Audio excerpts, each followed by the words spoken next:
Mamma's dishwash liquid. Soft on hands. Public കേരളയുടെ സംഘപരിവാറിനെതിരെയുള്ള യുദ്ധം തുടങ്ങിയിട്ട് 2 വർഷം കഴിഞ്ഞിരിക്കുന്നു. പലരും വിളിച്ചു പറയുകയാണ് പബ്ലിക് കേരളയുടെ വാർത്ത ലഭിക്കുന്നില്ല എന്ന്. സൈബർ ആക്രമണങ്ങളായിരിക്കാം, ചിലപ്പോൾ സാങ്കേതിക തകരാറുകളായിരിക്കാം.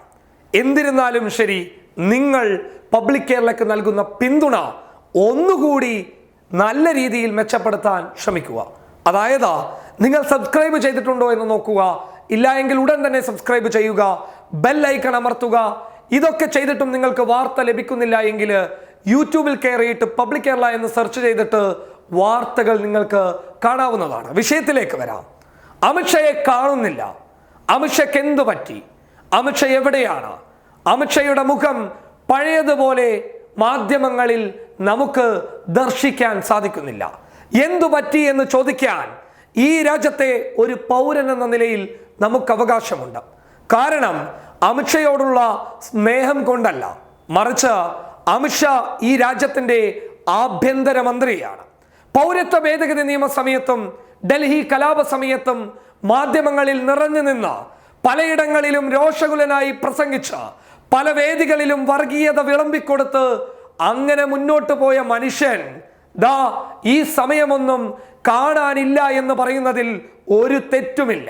പറഞ്ഞു വരുന്നത്, യോഗിയുടെ നാട്ടിൽ, അമിത്ഷയുടെ കൂട്ടുകാരന്റെ നാട്ടിൽ പെൺകുട്ടികൾ ക്രൂരമായി കൊല്ലപ്പെടുമ്പോൾ, പെൺകുട്ടികൾ ക്രൂരമായി പീഡനത്തിന് ഇരയാക്കപ്പെടുമ്പോൾ, വർഗീയതയുടെ പേരിലും ജാതിയുടെ പേരിലും മനുഷ്യന്മാരെ വേട്ടയാടിയിട്ട് കൊന്നുകളയുമ്പോൾ എവിടെ പോയി അമിത്ഷാ എന്ന് ചോദിക്കാൻ ഈ രാജ്യത്തെ പൗരൻ എന്ന നിലയിലും അമിത്ഷാ ആഭ്യന്തരമന്ത്രി എന്ന നിലയിലും ഉത്തരം നൽകാൻ ബാധ്യസ്ഥനാണ്.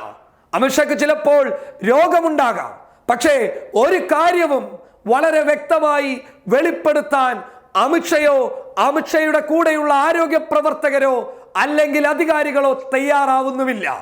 ഇരുന്ന ഫോട്ടോകൾ മാത്രമാണ് അമിത്ഷയിൽ നിന്ന് നമുക്ക് ലഭിക്കുന്നുള്ളത്, മറിച്ച് മറ്റൊന്നുമില്ല. അതായത് തന്റെ ചാരുകസേരയിൽ ഇരുന്നു കൊണ്ട് അമിത്ഷാ സംസാരിക്കുന്നത് മാത്രമാണ് നമുക്ക് കാണാൻ വേണ്ടി സാധിക്കുന്നത്.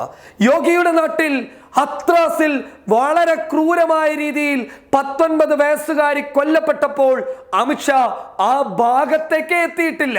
ഇയാളൊക്കെ എന്ത് ആഭ്യന്തരമന്ത്രി എന്നാണ് സോഷ്യൽ മീഡിയ ചോദിക്കുന്നുള്ളത്. സോഷ്യൽ മീഡിയ പറയുന്നുണ്ട് എന്ത് ആഭ്യന്തരമന്ത്രിയാണ് അമിത്ഷാ എന്ന.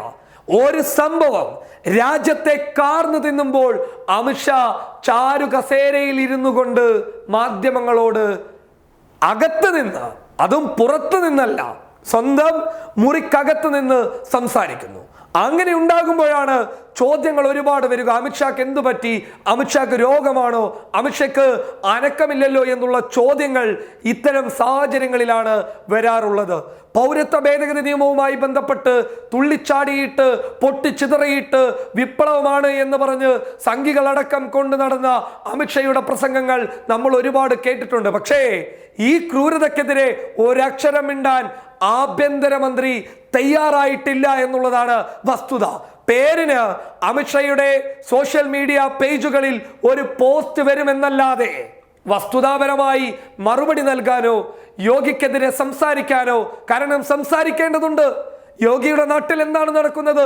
ഓരോ ദിവസവും രാജ്യത്തെ ഞെട്ടിപ്പിക്കുന്ന ക്രൂരമായ കൊലപാതകങ്ങൾ ഒരു സംസ്ഥാനത്ത് നടക്കുമ്പോൾ രാജ്യത്തിന്റെ ആഭ്യന്തരമന്ത്രിക്ക് ആ വിഷയത്തിൽ ഇടപെടാൻ പറ്റുന്നില്ല എങ്കിൽ പോയി വല്ല പണിയും നോക്കടോ എന്നാണ് സോഷ്യൽ മീഡിയ വിളിച്ചുകൂവി പറയുന്നുള്ളത്. അതായത് വളരെ വസ്തുതാപരമായി പറയുന്നു എന്താണ് അമിത്ഷാക്ക് സംഭവിച്ചത്. അമിത്ഷാ ഇത്തിരി തടി കൂടിയിട്ടുണ്ട്, താടി നീട്ടി വളർത്തിയിട്ടുണ്ട് എന്നതിനും അപ്പുറം നമുക്കൊന്നും ഈ വിഷയത്തിൽ അറിയുന്നേ ഇല്ല. അതിനാൽ തന്നെ പൗരത്വ ഭേദഗതി നിയമ സമയത്ത് നാക്ക് പുറത്തിട്ട് സംസാരിച്ചതുപോലെ ഈ വിഷയത്തിലും സംസാരിക്കണമെന്ന് പറയാൻ ഈ രാജ്യത്തെ പൗരൻ എന്ന നിലയിൽ ഞങ്ങൾക്ക് അവകാശമുണ്ട്. News desk public Kerala. Mamma's dish wash liquid ഉള്ളപ്പോ കുറച്ച് ചാടയൊക്കെ ആവാടോ. Mamma's dishwash liquid. Soft on hands.